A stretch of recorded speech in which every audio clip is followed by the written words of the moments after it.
Welcome back to the Boneyard Podcast, everybody. This is your host, Jared Shafit, along with my good friend, Joshua Killian. Knowledgeable soul. Josh, how's it going, my friend? It's going good, going good. How are you, Jared? I'm doing well. It's been a weird couple of weeks. I feel like there's been several weeks here lately where it's been Artie's not here or I'm not here, and you've had to step in a lot. So thank you for doing that. Appreciate it. Hey, I always said I wanted to be like David Ortiz, designated hitter. When you need somebody to get another run in, I'm here. I'm the guy for you. You're the guy. If you need something to be done, Josh is your guy. Josh, good to be talking with you as always. Hope life's treating you well. Anything fun going on in your life? In Knowledgeable Soul's life?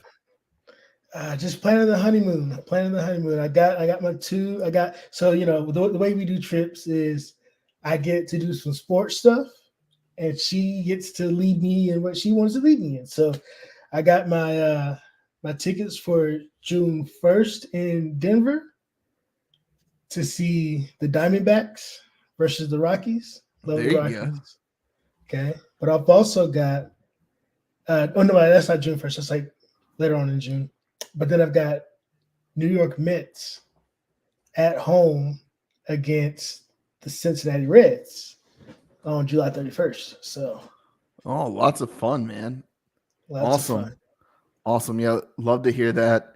I'll be here in a couple of weeks. I'll be down in Atlanta for a couple of days and plan to catch a Braves game. So excited about that. Well, Josh, let's get into it. Episode 192.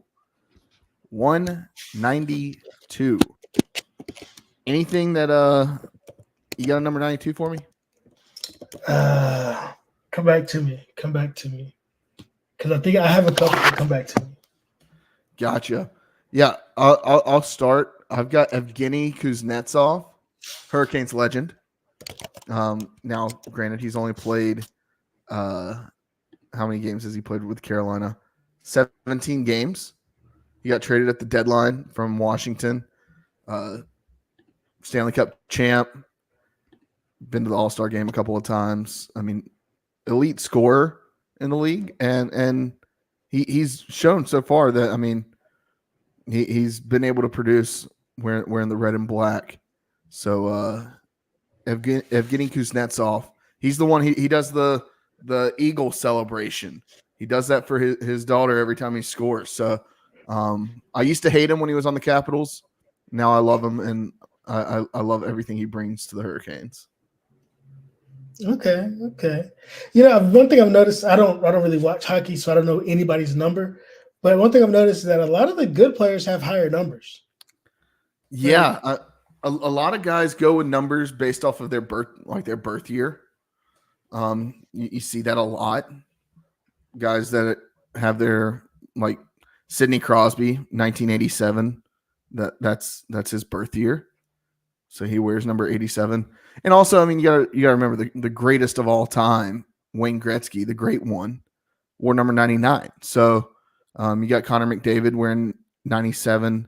Connor Bedard, the rookie phenom that came into the league this year, wearing 98. Patrick Kane wears number 88. You got a bunch of guys that, yeah, they wear high numbers, and it's not like any other sport where you have like numbers for like, all these are traditional numbers for this position or whatnot. Other than goalie, a lot of times you'll see a goalie wear number 30, 31, 32. Some of them will wear different numbers, but those are really the only ones that are consistently like wearing the same numbers across the league. Okay. So my number 92, infamously, this number 92 was last season was seen parking at the start-finish line because in NASCAR, he was given what's called a black flag. He's basically told to leave racing on the track because his car didn't get fixed in enough time or something like that. So they were telling him to leave the track, so he did. and he left his car right there at the start finish line, and I believe it was Atlanta. So a legend right now. He's kind of making his way up to the Xfinity Series, which is like the second series in NASCAR. So he's working his way up, and his name is Josh Williams. Gotcha. Huh. That's an interesting one. Okay. Good 92. Always going to lean on you for the NASCAR, the NASCAR stuff. So, yeah, shout out to Josh for that. But all right, Josh, I do want to talk a little bit about, before we get into the episode, the college huddle. So earlier this week, we announced on our Twitter, X account, whatever you want to call it, we announced, hey, we're members of this new thing called the college huddle. What is the college huddle, you may ask? The college huddle is a group of 70 plus podcasts, fan-led podcasts, just like the Boneyard Podcast is. We say we're fans first, and then we're podcasters second. Fan-led podcast across the country. So these are podcasts from all different conferences, schools, covering D1 football programs. So we've got over half of D1 football covered with this college huddle. And it's not necessarily a network like the Variety Sports Network, something that we're a part of. But what it is it's a way for us to collaborate with other like-minded podcasts and do some different things. With this, there's going to be other podcasts that are formed out of it already. We've got the G5 huddle, right? So group of 5 huddle, where us, the Boneyard Podcast, will be on every so often to talk about the American Athletic Conference. And we'll talk with other G5 members of the college huddle every week. And that's something that we're going to be doing. But it's giving us an opportunity to learn and grow our skill set and what we're doing here in podcasting. And it's something that, we've been talking about it for a while now. And this is something that about 2 years ago, we tried to start. There was a couple podcasts that tried to start it. There was about 15 and it just didn't work out. But now we've got enough momentum that it's starting to work out. And it's honestly one of the coolest things that's happened to us. We were selected to be East Carolina's representative. There's other fan-led podcasts that could have been picked, but they chose us. And it's because we all align with the same kind of values and same kind of thoughts around the traditional media, that, hey, traditional media is great. Like there's a lot of great that comes from that, but we like to do things a little bit differently than those that are covering ECU for a profession. Right. So we're really excited about it. Really excited to work with a bunch of the podcasts. There's a bunch of big podcasts in there. Make sure you go follow College Huddle, subscribe to their YouTube. That's where you'll be able to find the G5 Huddle. I think actually I'm planning on going on this weekend on the G5 Huddle to talk ECU spring game and also American Athletic Conference Commissioner Tim Pernetti. But yeah, it's really exciting for us, and I hope that our listeners are excited about it as well, because I think that it'll give us the opportunity to grow our content, right? There's been a lot of us trying to grow content and trying to do different things, but we haven't had that ability with some of the things that we've done in the past. And I think this is leading into that. We're going to start writing articles. There's a College Huddle website, collegehuddle.com. Go check that out. You'll be able to see our articles, be able to follow our podcast, see our bios, all that stuff soon. But yeah, Josh, you're in the group chat. Do you have any thoughts on it?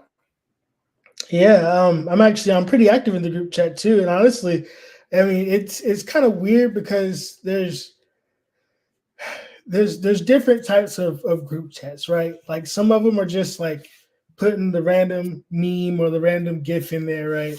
Some of them are like just people posting the latest news story. And it's one of those like real collaborative. We're all sharing, like, hey, I'm trying to do this. What do you use to get this done for yourself for your podcast? And it's just been such a good community, honestly. Like I feel like Jared said, this weekend is the first G5 Huddle show. So check it out because I'm sure, especially over the summer, there's going to be lots of the G5 schools. We might, we're probably going to collab and do other guest shows over the summer with some of the podcasts in the group just to kind of grow both of our following. So look, guys, I'm telling you, you want to check it out. It's a real good thing. It's a real good thing. Yeah, I'm excited. I'm excited. But Josh, let's get into the podcast. Let's get into the episode. We're 10 minutes in, and we haven't talked about ECU one bit.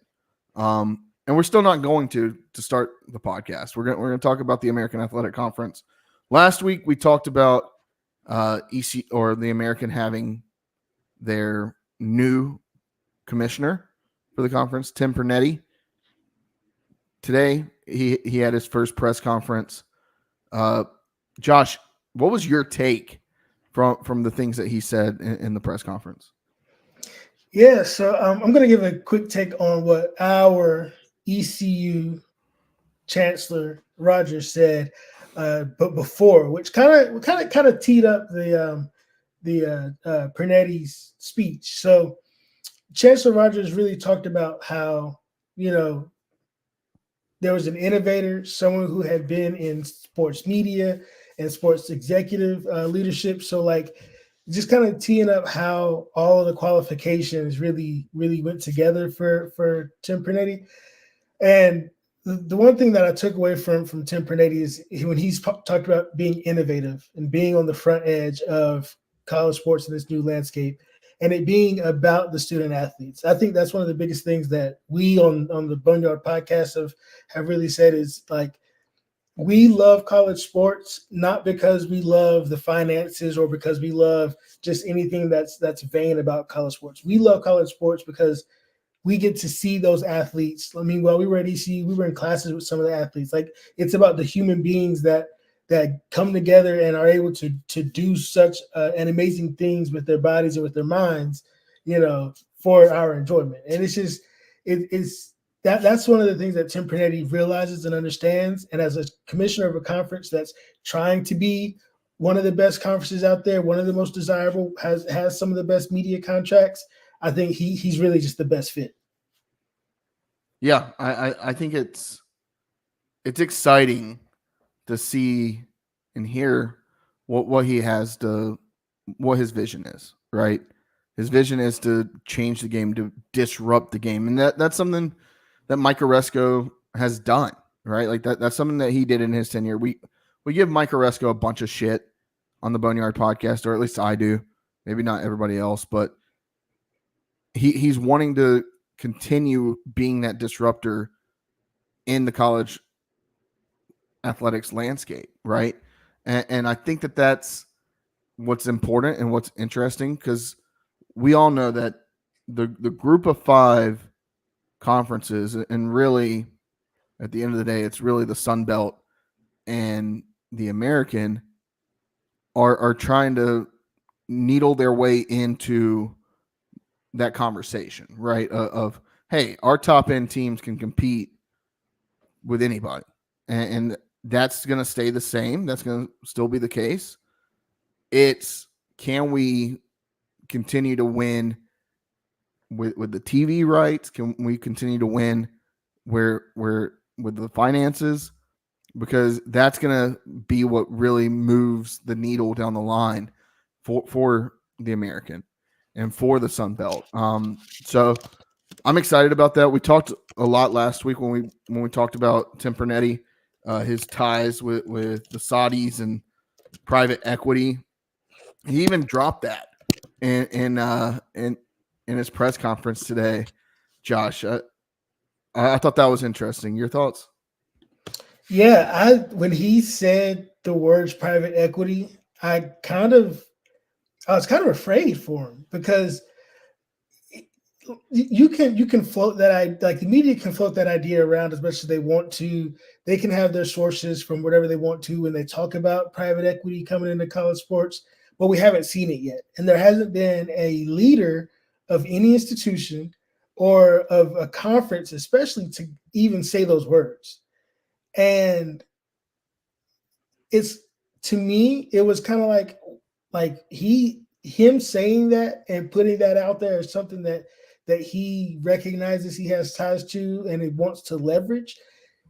It's like he's putting himself out there on thin ice, because if he doesn't hit, if none of that lands, and if we don't get a good media deal per se on the next one, or like if people start just leaving the conference for the Sun Belt, like that's gonna look really, really bad. So like he took, I think that was a really bold statement. I doubt that he would say something along those lines without already having some kind of idea or talks with those investors. I highly doubt he seems like a very smart man, and this is probably something that has been already run through the conference and the leadership, and that leadership, I mean, starts with East Carolina right now. I mean, John Gilbert and Chancellor Rogers are both the leaders of this conference, as far as like the institutions go, right? The board of governors and the president. So I'm sure that there's already talks. Otherwise, he wouldn't have said that. If there haven't been, and he's saying that just off the cuff, and nobody's like already approved what he just said, that's wild to me. So yeah, I think the private equity and the investing is gonna be interesting because it may help bring more money to the table for the conference, and it may help eventually lure some of those other top end schools or programs that are in the G5 out of their conference into the American. So it may be something that the conference can look at and say, okay, we're going to really set ourselves up, but we're going to go after kind of like the NIL, right? Like using private equity like the NIL to fund college football realignment, right? Like that's how I see it. I don't know if that's the plan, but it's an interesting thought. Hey, we can help you get out of your contract with the Sun Belt or out of your contract with the Mountain West. Come join us at the American, and we all succeed, and really kind of further that wedge that has been there in the past and has diminished over the last 2 or 3 years, but really kind of put your foot in the ground and say, we are still the lead G5 conference. What if, hear me out, what if this is in preparation for another college football split where you have the Power 2 who are really, really separate at this point, right? You got your Power 2 at the top. And then they kind of have a relegation system where it's those two at the top, and then the ACC and the Big 12 kind of survive beneath them and have a relegation system where they can kind of pick the best team from the Big 12 for a year, take them, put them in the SEC or the Big 10 if it's Cincinnati or whoever, but have them have that agreement. And then on the other side, you've got the American and the Sun Belt who become the two powers, and then pick off a team like Boise gets picked off, and now they're relegated up here with the Sun Belt and American, and then we send somebody down like a Temple to Conference USA. Imagine Temple going to Conference USA. Yeah, where they belong. Honestly, yes. No, I mean that's some galaxy brain thinking, Josh. I don't know if we'll ever see relegation in college football. I think we should. And I'm saying that as a fan of a team that went 2-10 last year, right? I do think that relegation should be a thing in college football, but with the media contracts and the media deals, it's impossible to do that. I mean, you're not going to get agreement from anybody in the SEC or Big Ten to say, yeah, if we end up finishing last this year, we're going to go down and play in the ACC or Big 12.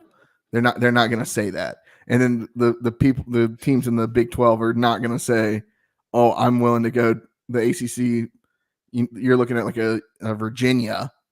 They're not going to go say, yeah, I'm willing to go to the American if we end up being the worst team in the ACC this year. I don't see that. I would love to. I think thinking about relegation is always interesting, especially in college football. I don't think you need it in any of the other sports. I think that the only place it really makes sense is in football.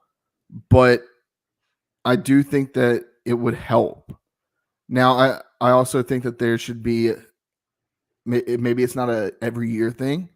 Maybe it's a 2-year thing, a 4-year relegation. Wow. 4-year aggregate. Because like I think of it like this: you have the research levels of all the institutions that can change whenever they get new certification, new money every few years. Why not just have it right along those same lines? It doesn't have to be every year. It can be 4 years. You can set a schedule.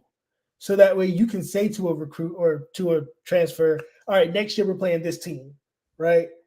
Or like, hey, you can be a part of the thing that pushes us over the top at ECU and sends us to the ACC for the next 4 years.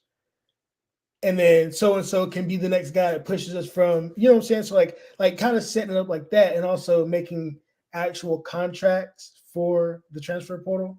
Like when you sign to a school, you can, if you leave within 1 year, like having conferences sign contracts for the transfer portal. I think that'd be nice too, but that's a different story.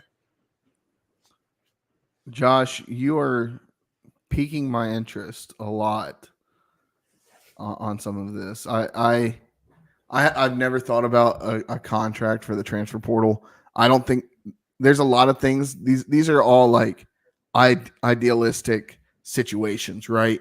And it's hard to say that, yeah, that could ever come to fruition. But I mean, we never thought that we would see college athletes getting paid. Granted, they're not getting paid by the NCAA and they're not getting paid by the institution, but they are getting paid, right? They're able to make money. We never thought we'd be able to see that. I remember the story from the guy that had a YouTube, from UCF, who ended up retiring from football because he was making more money on YouTube. And he was like, why am I playing football? Like, I'm not going to go pro. Why am I doing this to myself? And now he's finally playing, and he's out with a neck injury.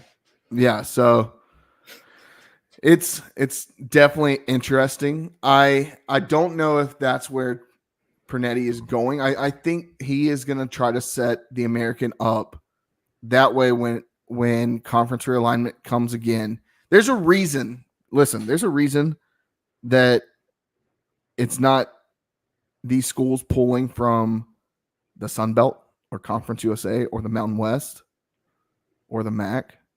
God help the MAC, right? Like, there's a reason they're coming from the American. And he's trying to set the American up for the next wave of conference realignment to say, okay, we can maybe pull in some of these schools that are kind of left behind, right? Thinking the Washington states and the Oregon states. We all know that there was conversations there with Mike Oresco to bring them into the American for a year, right? I think what will end up happening is this money that he's throwing around and tossing out there will make the American,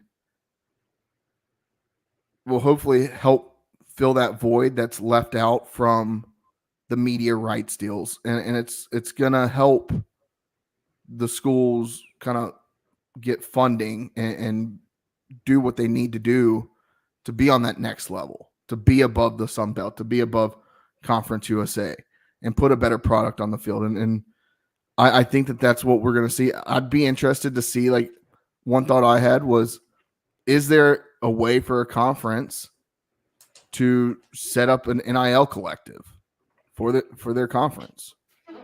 The contracts. I don't know.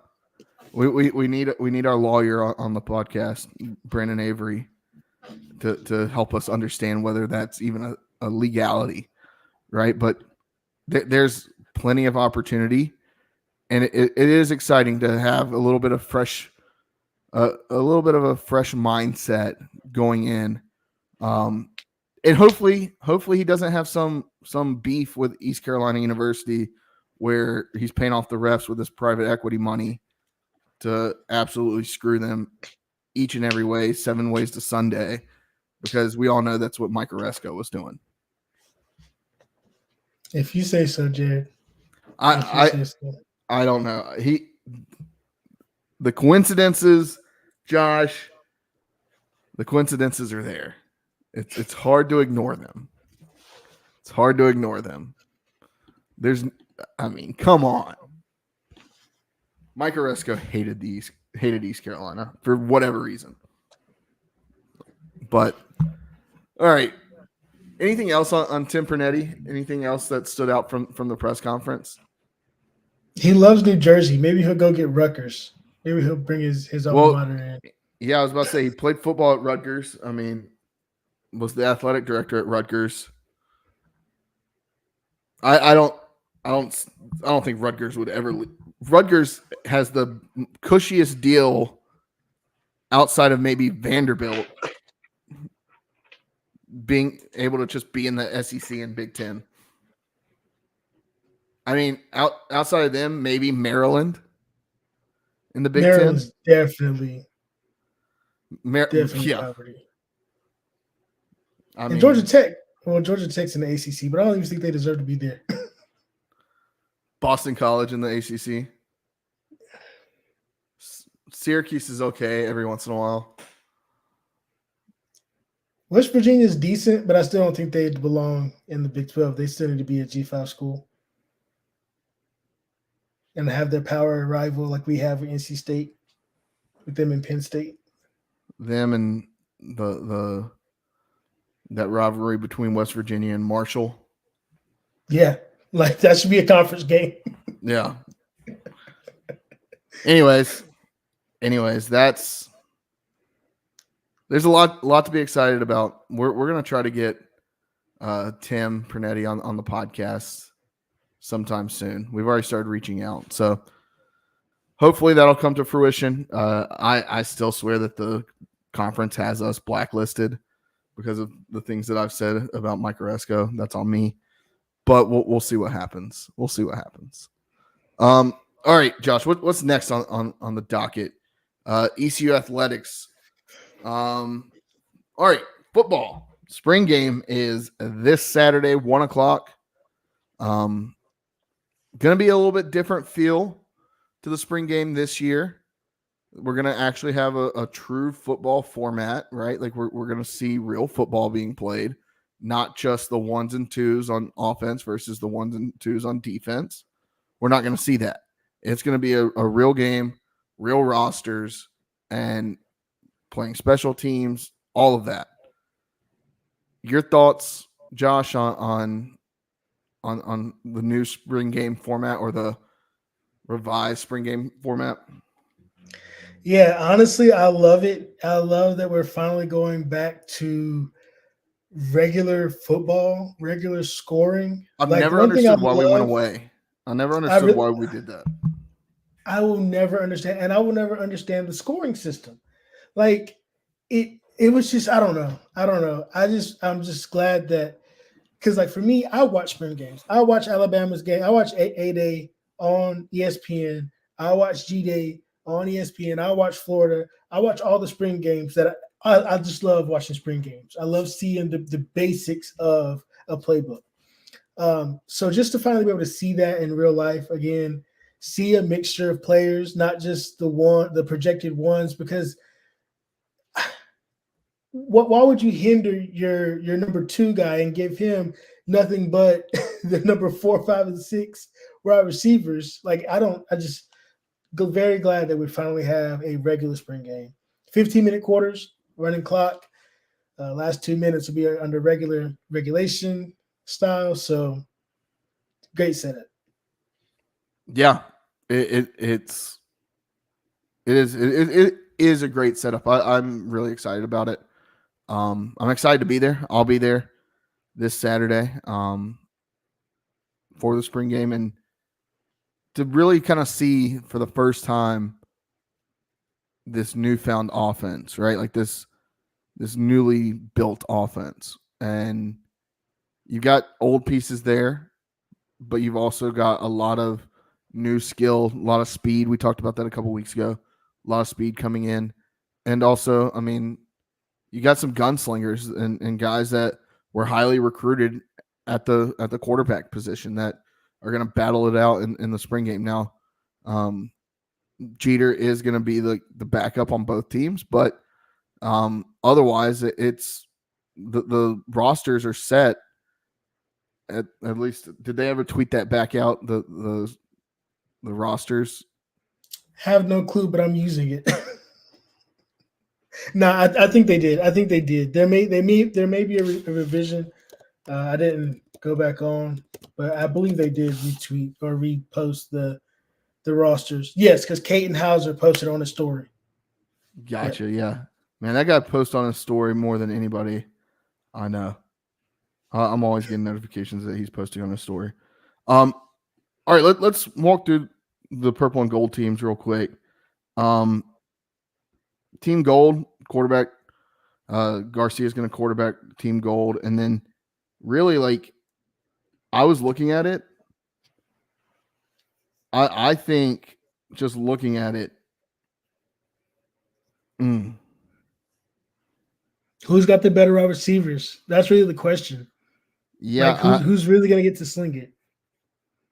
I'm thinking Team Gold has the better wide receivers, mainly because they've got Soul on at wide receiver. Also, like their defense. On Team Purple, you said? Team Gold. Okay, Purple has Soul. No, Gold has Soul. Where you see that at, dude? Right over Brock Spalding, Jari Patterson. Purple. That's Team Gold. Oh, you know what? Are you looking at the new one? I am looking at the new one. That's what it was. They got switched. Okay. Because earlier I said Team Purple was gonna run away with it, but also that they have Javius Bond at running back.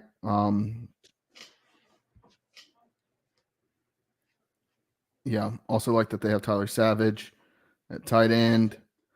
I think, I mean, and looking at like defense, Deontay Johnson, Sarad Ware, CJ Sims, JD Lampley, like you've got guys, Sam Donka, that are on Team Gold. Like I feel like you have more of the starting lineup in my opinion on Team Gold. And I think at least on defense, that's where it's gonna play out. What if actually what if Team Purple actually has performed better in the spring? Like yeah, we see guys that we know can produce, but what if it's just that these guys that have been buried in the depth chart really are just that good though? Because you can't have it that unbalanced though. You know what I'm saying? I don't think it's unbalanced, but just at a quick glance, looking at what was posted, I think like if I were putting money on it, I would put my money on Gold. Now, my worry would be maybe at the quarterback position. I do think Hauser is a little bit better quarterback, and he's got more experience. He's not coming off the injury, so that's going to be that's going to be an interesting part of it. But yeah, I think on defense, just looking at it, defense, Gold is better, and then they've got some of the better top end guys on offense, or at least the guys that have been here. I think Team Purple, they've got a lot of the new guys and a lot of the transfer guys, at least in the wide receiver room. And maybe they do come out and show out and put their names on the map, because there's a lot of new names, a lot of new faces on this roster. But I mean, I don't know. I'm excited. I'm excited to see the purple and gold game. I wish we would come out with some gold jerseys, though. I've always said I think we should have a gold jersey. Yes. All gold. Hey, but be sure you guys get out there at till 10:30 in the morning is when autographs begin. They're going to stop doing team autographs at 11:30. So get there. Get the fresh barbecue when you get there at 10:30, right? Not the 1:30 barbecue. Get the 10:30 barbecue, right? Also, going to the Pigskin Pig Out, make sure that you guys have the adequate funds, right? It's not free food. It's a free football game, all right? You can only have one F for free. Selling plates from 10 to 3.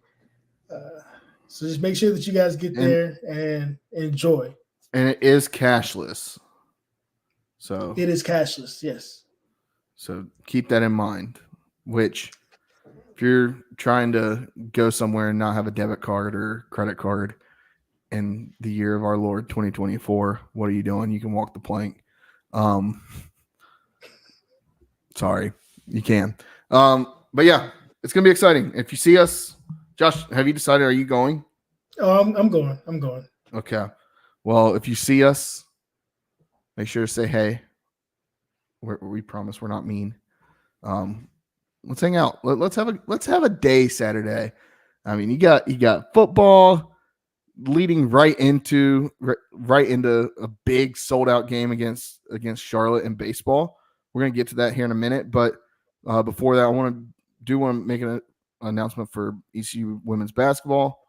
Karina Gordon, freshman, averaging 6.4 points per game, almost 2 rebounds per game, 1.7 assists, and shooting 80% from the free throw line. She announced that she was transferring out today. That sucks.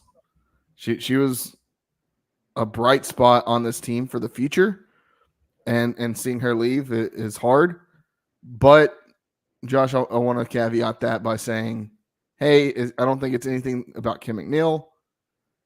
She was the one that was dating former ECU cornerback Antoine Jackson, who transferred out earlier this year to UCF. He's the one, we all know the hat trick or the hat game, whatever you want to call it, who committed to Miami and then flipped after signing his NLI to ECU, all that drama. But your thoughts on Karina Gordon leaving? I think that, sometimes people have different priorities, right? Like, that's just all it is. We all have our reasons for living our lives the way that we do. And you can't hold it against anybody to make the choices that are best for them and what they see at the time. So just more power to the both of them. I hope that they both land somewhere that fits them and that lets them flourish. Yeah. I mean, here at the Boneyard Podcast, we're fans, but we also realize that these athletes, they are making business decisions for themselves, and we're never going to hold that against them. That's their decision. Are we going to be upset if they leave? Yeah, we're upset for our team because we value them. But when they leave, that's them doing the best thing for themselves. Unless they go to NC State, which that's a whole nother story. Speaking of NC State and somebody that transferred to NC State and has been absolute dog crap the last week after getting drubbed by ECU, let's talk ECU baseball. The Pirates up to number 9 in the country and honestly continuing to surge. Playing a lot of good baseball right now. beat Florida Atlantic in the series this past weekend down in Boca. Jacob Starling missed the series again due to an oblique injury suffered at NC State. And he's has he played? I didn't get a chance to watch it last night, but he's probably going to be back this weekend. I'm thinking.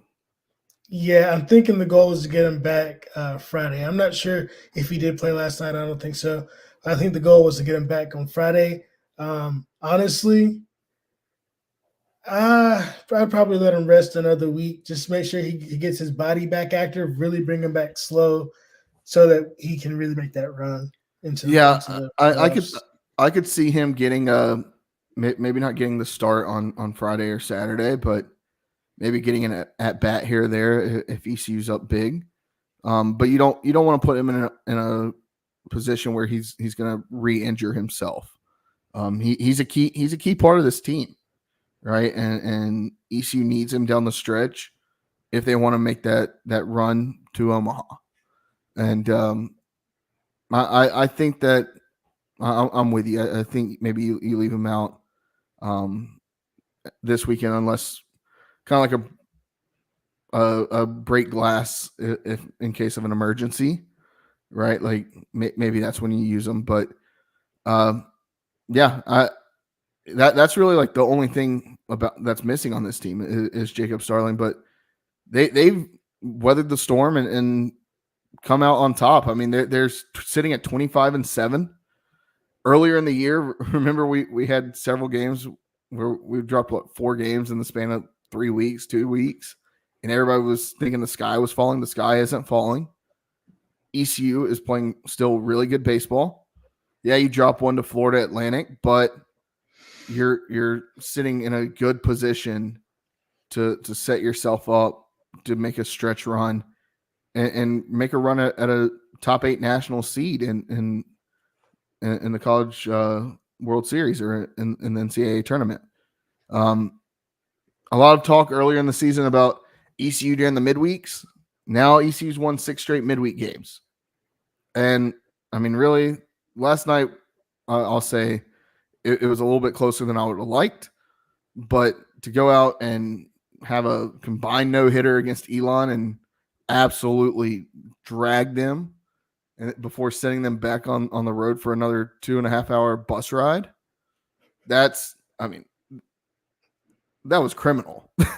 what they did to Elon to make them drive 2.5 hours, play 5-6 innings, and 7. Then was it 7, and then send them back home after just absolutely annihilating them. That was, you could have told me that they played a JV team and I would have believed it. 3 home runs in an inning.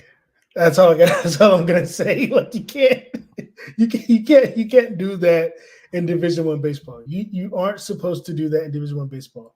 And the thing is, I've been watching a lot on TikTok. There's a lot of talk about some of the bats that people are using in college baseball with the home runs. ECU hitters are not using any of those bats. Yeah. So to hit 3 in 1 inning, I don't know what else you can do.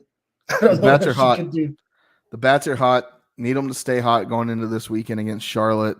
But before that, last night ECU played Old Dominion, getting some revenge on the Monarchs after getting walked off earlier in the season up in Norfolk. Riley Johnson has now reached base in all 30 of his appearances this season. Ethan Norby, brother Connor Norby, had 10 strikeouts, allowed 3 hits, 1 earned run in 4 2/3 innings, closing it out, getting the save. Absolutely electric stuff last night. So shout out to him. And really, I always think it's hard, especially in college baseball, when you have 2 midweek games and then have to play on the weekend. It's always hard because you're trying to conserve guys' arms, trying to protect them going into the weekend where, the weekend series we all know is more important than a midweek game. But for Norby to go 4 2/3 last night and really save the rest of that bullpen, knowing that we have another game 2 days later, that was huge, right? Like you didn't have to go deep into the bullpen and throw a bunch of arms, you were able to ride him, and he should be available maybe Saturday. I would guess he's probably available Sunday. They may not let him go Friday or Saturday, but it got you through the stretch, right? And it got you over the hump and got you where you needed to go. So yeah, shout out to him. If we were giving out a bad to the bone player of the night, he is my bad to the bone player of the night from last night, because absolutely electric, just shutting down Old Dominion. Yeah, I would like to say shout out to Bristol Carter for hitting his first collegiate home run in the past week. I can't remember if it was on Tuesday or sometime over the weekend, but I just remember I saw it. So congrats to him. Bright future, real bright future on that guy. Yeah, for sure. For sure. All right, up next, ECU plays Charlotte this weekend, Friday night, 6:00. Saturday, 4:00 after the spring game. That game is sold out. It's gonna be a lot of fun in CLS this weekend. And then Sunday, 1:00, and then the midweek game next week. We got William and Mary. So lots of good baseball to be played. Exciting to have this weekend, right? Like I'm excited. I haven't been down to an ECU baseball game in a little while. I'm excited to get to the one on Saturday. Yeah, and I'll be there too. I'll be walking around in the jungle, So yeah. If you see Josh out there with his camera, make sure to strike a pose for him. All right, softball. ECU swept UTSA, putting the Pirates back on track. Taylor Woodring tabbed it as American Athletic Conference Player of the Week after 3 great performances. Taylor had a 600 average at the plate with 5 RBIs, 3 home runs to lead the Pirates to 4 wins, including that sweep over San Antonio. Unfortunately, ECU wasn't able to pull the upset over number 3 Duke in the midweek, losing 10-1 in the home contest. I mean, still sitting at 29-12. It's not the what do we start, like 22-1, 22-3, something like that. That was crazy. The Pirates have cooled off, but still playing some really good softball right now. Yeah, and I would like to give them a shout out. This sweep was the first one for the Pirates in a conference series since 2021. So I mean, they're really progressing. They're really getting better every single week. This next weekend slide is going to be a big one. They're going to go play at Tulsa, who is currently the number 2 team in the conference. They're tied in the second place. So, really squeak out a game or two. Stay in the hunt, stay in the hunt in all 3 games and just keep progressing. That's what I'm looking forward to with that Tulsa stretch. For sure. And then next week, you get the midweek game against UNCW in Wilmington, 5:00 on Flow Softball. That's all we got. Do you have a walk the plank? No, I do not have a walk the plank. I'm trying to think if I have one.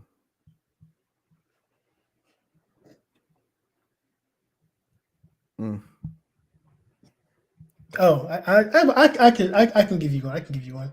Walk the plank to Kentucky for not investing in their basketball program. That's a good one. And losing Coach Calipari, to Arkansas, an in-conference foe at that, who has been pumping money into NIL. It's very clear as to where the priorities are at Kentucky, and it's football. I get it. You want to be a good football program. You had Bear Bryant all those years ago, and you didn't do much with him either. Okay? Let it go. You're a basketball school. This is walk the plank. This is a travesty. Yeah, when that news started coming out the other night, it was honestly shocking, right? Like he was one of those guys that you thought was just going to be there forever, right? And I mean, being at a blue blood basketball school and having honestly a pretty cushy job, you thought he'd keep that job, and then He left. He got offered more money somewhere else, and he left to go somewhere in conference, which is honestly huge. You don't see that often. But yeah, I was surprised. So Kentucky walked the damn plank. If I had to pick one, it's anybody that schedules meetings on Thursday and Friday of Masters Week. If you do that, you can walk the damn plank. I had several meetings today. Didn't want to do them because it's Masters Week. I want to watch the Masters. That's my walk the plank. I scheduled and hosted four. I scheduled four, hosted four, and hosted 5 meetings on today. So that's criminal. Sorry. Criminal. All right. It's government work. Hey, at least something's getting done in the government. All right. Gambling corner. Bad beat of the week. I was, I believe, a total of 3 rebounds away in the national championship game between Klingen and Edie. From a $1,500 to $2,000 payout. So that one hurt. Everything else hit, and we were cruising. Klingen being out of pretty much the whole second half really hurt, because I think that would have helped both him and Edie get more rebounds, which would have really helped me down the stretch. Yeah, my bad beat of the week is the Arizona Coyotes not scoring in their game against the Seattle Kraken. They covered the spread at 5.5, but they did not hit the over. They covered the spread of 2.5. Did not hit the over of 5.5. The other 2 legs of my parlay hit. It was a plus 1297. So that's 10 to make 157. So you can see where the numbers could go with that. Yeah. So Arizona, can you just score a goal, please? Arizona, actually, another walk the plank came out, or news is coming out over the last day or so, that the Arizona Coyotes are going to be most likely relocating to Salt Lake City. I mean, Josh, I don't know if you know this about the Arizona Coyotes. They actually share an arena with basketball, right? No, with ASU, with Arizona State hockey. Arizona State. I knew it was ASU something. Yeah, Arizona State hockey. Which, who would have thought that Arizona State has a D1 hockey program? But they do, and they're actually pretty damn good. Yeah, they're playing in like a 5,000 seat stadium where Arizona State plays, and they can't get a deal. None of the cities, none of the towns around Phoenix, where they've been in Glendale, they've been in Phoenix. None of the cities want them or want to have them buy the land to build a new arena. So everybody's pretty much saying, okay, we're not going to let you do that. There's an auction coming up, I believe, in June or July, for the sale of some land that the Arizona Coyotes say that they're going to try to win. It's an auction from the state, and everybody else is saying that they're not going to let the Coyotes win, but the Coyotes are saying that they're going to try to win. But there's a lot of talks. Talks are progressing pretty quickly. For the owner of the Jazz to bring them to Salt Lake City. So Arizona, walk the damn plank. I'm going to hate that because you're going to lose the Kuchina jersey. One of the best jerseys in all of hockey. Look it up if you don't know what it is. All right. Current College World Series to win the College World Series odds, smash or pass. The only one on here I'm smashing is ECU plus 2,900. It honestly surprises me that Duke maybe not so much Duke, but that Wake still has better odds to win the College World Series than ECU does. Do you think it's so wild that Carolina is so far behind ECU? Because I'm smashing If I can make multiple bets, right? I'm doing ECU, but I'm also doing UNC Yeah, because those odds, I would probably throw a little something on UNC at plus 4,000. Just because who knows, they get hot, they make a run. They're still a pretty good program. They've been I think they're top 5 in RPI. Yeah, I plus 4,000 I think is a disgrace to UNC, but yeah, I'll change. Yeah, I would probably smash both of those. Wake, I'm leaving that on the table. I just Wake has fallen off pretty hard this since over the last 4 weeks. And we'll see Duke in a couple of weeks. That'll be a fun matchup. April 23rd. April I 23rd. will be traveling for work then, but so I hate I'm going to miss that one. But yeah, it's a lot of good baseball still being played in the state, but ECU at plus 2,900. I like those odds, and then UNC at plus 4,000. I don't like Wake at plus 1,600. Duke plus 1,600. I think that's reasonable, but I think that they should probably be a little bit closer to where we are. Yeah, I agree. If you had Duke plus 2,000, it would be a smash. I'll say that. I want to see them closer. I want to see if I'm there at 22. If they're at 22, I'm taking them. 2,000, that's still a little too close. 22 to win the College World Series. Yeah, 22. They'll be at 22 after they lose to ECU in a couple weeks. Probably. All right, spring game props. Wide receivers over 50 yards, over under 4.5. So this is how many over 4.5 wide receivers with 50 yards receiving. I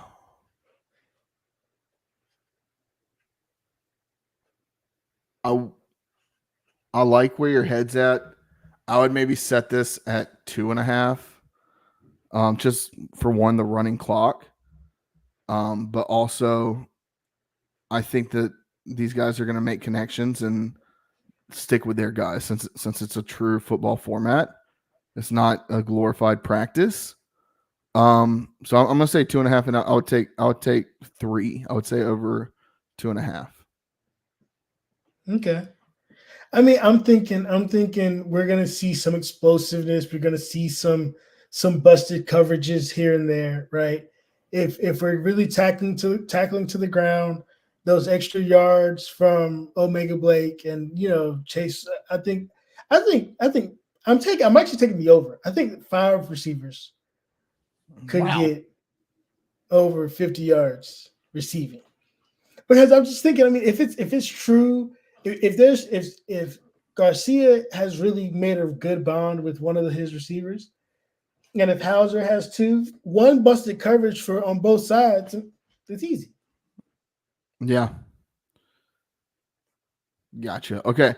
Running backs to score a touchdown over under 1.5. So are you saying 2 running backs to score, or 2 touchdowns from a running back? Any running back. How many running backs will score? Like, gotcha. Yeah.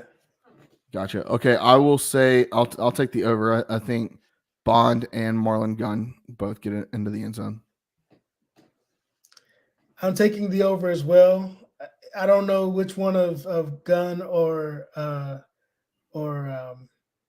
Bond is going to score. Well, I think one of those are going to score, but I also think that TJ Engelman's going to get in there. I think the freshman's going to get in there. Nice. All right, and then lastly, total interceptions over under 1.5. Smash the over. just like there's going to be blown coverages. Yeah. There's going to be bad plays on offense that lead to interceptions. Now, Kane Hauser is really smart with the football, so maybe that's something to take into consideration. That maybe less, but I don't know. I would be surprised if there's less than 2. Yeah, I'm taking the over. I'm taking the over. Just I think there will only be two. One from one of the starters, one of them from Jeter. If they let Jeter throw, which they probably won't, because you know. But I'm saying two. Yeah, I think 2. I think 2 is a good number. All right. And then Josh, your pick to win. I'm going with gold. I'm going purple. All right. We'll maybe when we're there we can put some money on it. Why can't we gamble on the spring game? Exactly. Talk about being real degenerates, gambling on an intra squad spring game. No. All right, Josh, let's close it out. Boneyard Podcast, proud to be members of the Variety Sports Network. As we mentioned at the top, we're also part of the College Huddle. Check both of those out on YouTube. Follow them on social media. Follow us on social media at Boneyard Podcast on Twitter, Instagram, Facebook, and then at the Boneyard Podcast on TikTok. And if you're watching on YouTube, subscribe to our YouTube right now. I think we're closing in on 100. I think we're probably around 75 subscribers. Subscribe. Make sure that way you can watch us live each and every week. As we go into the summer, we're working on some interviews. So stay tuned. If you don't subscribe, if you're watching right now and you don't subscribe, guess what? You can walk the damn plank. Okay? That's what I got for you. And then leave us a review wherever you listen to your podcast, whether that's Apple or Spotify. Leave us a 5-star review. You're a best friend of the podcast for life. Anything less, you can walk the damn plank once again. All right, Josh, let's get the fuck out of here. All right, y'all. Have a good one. Peace.